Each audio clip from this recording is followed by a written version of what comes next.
তো একদিন হযরতে আবু বকর সিদ্দিক রাদিয়াল্লাহু তাআলা আনহু বাজারের মধ্য দিয়ে হাঁটতেছেন। তৎক্ষণাৎ ওই ছোট বাচ্চাটা তার মায়ের সাথে বাজারে দিয়ে যাচ্ছে।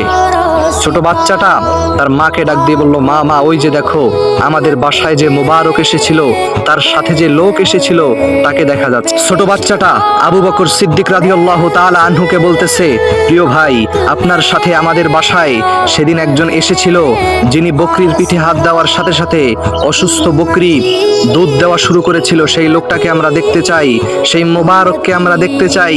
তখন আবু বকর সিদ্দিক বলতেছে, তার নাম তো মোবারক না, তার নাম হচ্ছে মুহাম্মাদুর রাসূলুল্লাহ সাল্লাল্লাহু আলাইহি ওয়াসাল্লাম। তারা শুনে তারা পরিবার সহ মুহাম্মাদুর রাসূলুল্লাহ সাল্লাল্লাহু আলাইহি ওয়াসাল্লামের দরবারে চলে গেলেন। দরবারে যাওয়ার পরে আমার রাসূল আকরাম সাল্লাল্লাহু আলাইহি ওয়াসাল্লামের চেহারা দেখে তারা সবাই অজরে কাঁদতে শুরু করলেন। গোটা এলাকাবাসী তাদের পিছনে পিছনে এই গল্প শুনে চলে এসেছে এবং রাসূলুল্লাহ সাল্লাল্লাহু আলাইহি ওয়াসাল্লামকে ওই ছোট বাচ্চাটা এবং তার পরিবার এলাকাবাসী সবাই বলতেছে, আপনি আর দেরি করবেন না, মেহেরবানি করে আপনার ধর্মের একজন মুসলমান হিসেবে আমাদেরকে আপনি কালিমা পড়িয়ে দেন, আপনার উম্মত হিসেবে আপনি আমাদেরকে কালিমা পড়ান। ইয়া রাসূলুল্লাহ, আমরা আপনার হাতে কালিমা পড়তে চাই। সুবহানাল্লাহি ওয়া বিহামদি। গোটা এলাকার মানুষগুলো সবাই রাসূল সাল্লাল্লাহু আলাইহি ওয়াসাল্লামের চেহারার মহব্বতে, তার কারিশমা দেখে সবাই মুসলমান হয়ে গিয়েছিল সেদিন।